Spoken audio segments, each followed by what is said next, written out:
Continue बैठक में बहुत सारे सुझाव भी आए, निर्देश भी दिए। युवा की बात करें, जनता की बात करें, पूरी तरह से फेलियर है। इन मुद्दों को जोर शोर से उठाएंगे। यहाँ भी ऐसा लगता है कि परफॉर्मेंस अगर हम लोग को लगता है कि कमजोर है, तो निश्चित रूप से वहाँ बदलाव बदलाव करेंगे। कहीं ना कहीं सरकार पूरी तरह से फेलियर है, इस बात को जनता तक हम लोग को पहुँचाने के लिए हमारे नेता राहुल गांधी जी ने कहा है, तो सवाल ही नहीं है। जो रेस के घोड़े हैं वही उनको फ्रंट में लाएंगे। कांग्रेस के प्रदेश प्रभारी सचिन पायलट 2 दिवसीय दौरे पर पहुंचे थे और उन्होंने लगातार एक के बाद एक 5 मैराथन बैठक ली। बहुत सारे सुझाव दिए, कुछ मामलों में फटकार भी लगाई और कुछ मामलों में प्रदेश के जो संगठन है उसकी तारीफ भी की। किस तरह से बैठकें रही और इस बैठक के बाद जिस तरह से सभी नेताओं को के साथ मिलकर एक आगे की कार्य योजना शायद सरकार को घेरने के लिए बनाएगी, किस तरह की योजना रहेगी, क्या किन किन मुद्दों पर घेरने की तैयारी, और इसके अलावा जो कांग्रेस के राष्ट्रीय अध्यक्ष मल्लिकार्जुन खड़गे जी आने वाले हैं उसको लेकर किस तरह से तैयारी, इन तमाम मुद्दों को लेकर चर्चा करने के लिए प्रदेश के जो अध्यक्ष हैं दीपक बैज हमारे साथ मौजूद हैं। आप लोगों ने बाकायदा एक प्रेजेंटेशन भी दिया संगठन का, और इस प्रेजेंटेशन के जरिए क्या अब तक किया है वो, और आने वाले दिनों में प्रदेश कार्यकारिणी जो है वो क्या करने वाली, इसको लेकर भी किया, क्या कहना है? नहीं, बिल्कुल मैं धन्यवाद देता हूँ माननीय सचिन पायलट जी को कि हमारे छत्तीसगढ़ के प्रभारी और 2 दिवसीय दौरे पर आए थे। कल कंटिन्यू लगभग 5 मैराथन बैठकें चली है और सीनियर नेताओं के साथ, पीसीसी कार्यकारिणी के साथ, फिर डीसीसी के साथ, फिर फ्रंटल हमारे पूरे मोर्चा प्रकोष्ठ अध्यक्षों के साथ, फिर शाम को एमएलए के साथ खाना, रात को 10 बज गया। तो इस तरह से कंटिन्यू बैठक में बहुत सारे सुझाव भी आए, निर्देश भी दिए और कई कमियां हैं तो उनको भी दूर करने के लिए उन्होंने निर्देश दिए। बहुत सारी चीज़ें बातें आई और निश्चित रूप से उनके आने से, बैठक रखने से हम लोग का मनोबल भी बढ़ा है। और साथ ही कि आने वाला 7 तारीख को हमारे राष्ट्रीय अध्यक्ष माननीय मल्लिकार्जुन खड़गे जी और केसी वेणुगोपाल जी का दौरा होना है, 1 दिवसीय, और जनसभा को भी संबोधित करेंगे और फिर पीसीसी में बैठक भी करेंगे। तो इसको लेकर डिटेल से चर्चा हुई, सभी नेता और कार्यकर्ताओं में उत्साह है। तो निश्चित रूप से उनके आने से हमें मनोबल बढ़ेगा। और जिस तरह से प्रदेश में सरकार पूरी तरह से फेलियर है, किसान की बात करें, युवा की बात करें, जनता की बात करें, पूरी तरह से फेलियर है। इन मुद्दों को जोर शोर से उठाएंगे और कहीं ना कहीं आज की स्थिति में अगर देखें, 1.5 साल में जो हम लोगों ने विपक्ष के रूप में काम किए सरकार के खिलाफ में, जनहित को मुद्दों को लेकर लड़ाई, विधानसभा घेराव, सीएम हाउस घेराव, न्याय यात्रा लगातार, शिक्षा न्याय, खनिज न्याय, फिर उसके बाद आप कानून व्यवस्थाओं को लेकर, इन सबको हम लोग करीबन 5 से 7 मिनट में हम लोग एक प्रोजेक्टर के माध्यम से दिखाए। तो कहीं ना कहीं पायलट सर ने तारीफ भी की और बधाई भी दिए और कहीं ना कहीं हमारे मनोबल भी बढ़ाए, ताकि आने वाला समय में हम सरकार के खिलाफ में और मजबूती के साथ लड़ सकें। बिल्कुल, जैसे आपने कहा कि आपके जो न्याय यात्रा निकाली गई, बहुत सारे मुद्दे उठाए, उसमें तारीफ भी हुई है, कुछ कमियां भी उन्होंने गिनाई हैं, क्या दिशा निर्देश उन्होंने दिए? क्योंकि कुछ एक मामले हैं, कार्यकारिणी का विस्तार करना है, जिला अध्यक्षों की नियुक्ति करना है, संगठन में बहुत सारी नियुक्ति करना है, कुछ लोगों की शिकायत उनको हटाना है, 3 मुद्दों को लेकर क्या निर्देश दिए? बिल्कुल देखिए, अगर हम लोग काम करते जाएंगे तो कहीं ना कहीं कमियां भी रहेगी, तो कहीं ना कहीं चूक भी होगी। तो उनको भी उन्होंने आने वाला समय में उनको भी कमियों को दूर करने के लिए, कहीं चूक हुई है उसको ठीक करने के लिए भी कहा।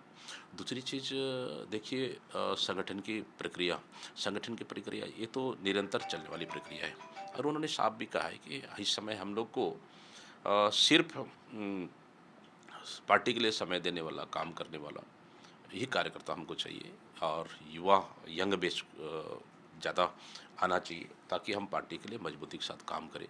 तो इसलिए जहाँ भी ऐसा लगता है कि परफॉर्मेंस अगर हम लोग को लगता है कि कमज़ोर है, तो निश्चित रूप से वहाँ बदलाव बदलाव करेंगे। और जो अच्छा काम कर रहा है, मेहनत कर रहा है, तो उन्हें तो कहीं कोई दिक्कत नहीं है। कुल मिलाकर पार्टी में जो अगर बने रहना है तो मेहनत करना पड़ेगा, काम करना पड़ेगा, कार्यकर्ताओं को लेके चलना पड़ेगा और जनता के बीच जाना पड़ेगा।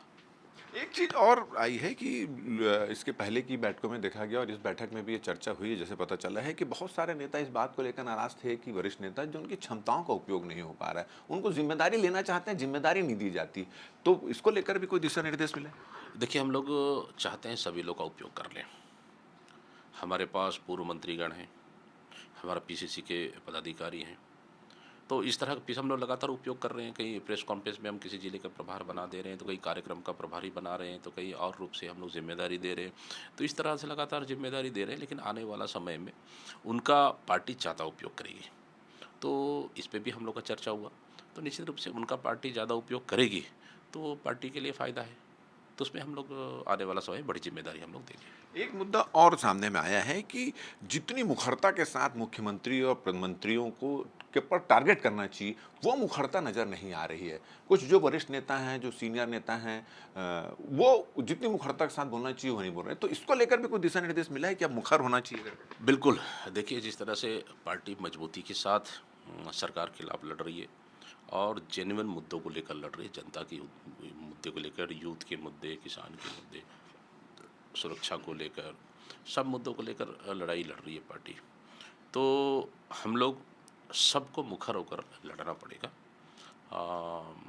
ये हम लोग के बीच में तय हुआ है, पायलट सर ने भी निर्देशित किया है, ताकि सरकार वैसी बैकफुट में है और कहीं ना कहीं सरकार पूरी तरह से फेलियर है। इस बात को जनता तक हम लोग को पहुंचाने के लिए सभी वरिष्ठ नेता हम लोग को मुखर होकर हम लोग सरकार के खिलाफ और उनके मुखिया के खिलाफ लड़े, ये भी हमारी चर्चाएं हुई है। ये क्या इस बैठक में जो संगठन में जो लंगड़े घोड़े हैं, उनकी भी कोई लिस्ट, और जो अच्छे घोड़े हैं, जो रेस में दौड़ने वाले घोड़े हैं, उसको लेकर भी कोई चर्चा हुई क्या?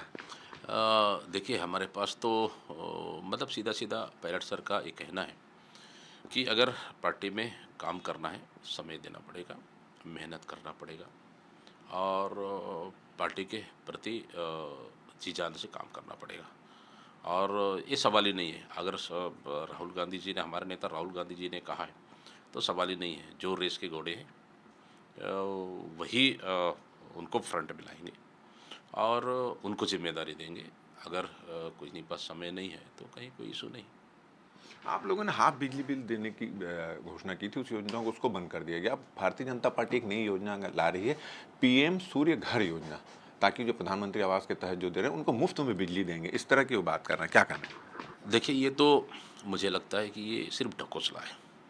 हमारी कांग्रेस की सरकार थी तो बिजली बिल ऑफ योजना हम लोग अमीर से लेकर गरीब तक सभी लोगों को देते थे, इसलिए कि क्योंकि छत्तीसगढ़ सरप्लस बिजली राज्य है और 24 घंटा बिजली मिलती थी। लेकिन इस सरकार में 24 घंटा बिजली भी नहीं मिल रहा है। बिजली बिल ऑफ योजना ख़त्म कर दी, बिजली बल्कि और महंगा कर दिया और बिजली बराबर आंख मिचौली कर रही है। तो कहीं ना कहीं पूरी रायपुर राजधानी जैसे जगह में 2-2, 3-3, 4-4 घंटे बिजली, 24 घंटे मुझे लगता है 4 से 5 घंटे बिजली गोल हो रही है। आंधी तूफान आया तो एक रात, पूरी रात बिजली नहीं आ रही है। मतलब बिजली व्यवस्था पूरी तरह से चरमरा गई है और जो पीएम सूर्य घर योजना लाई है, मैं समझता हूँ फेलियर है और ये सरकार का एक प्रचार का माध्यम है।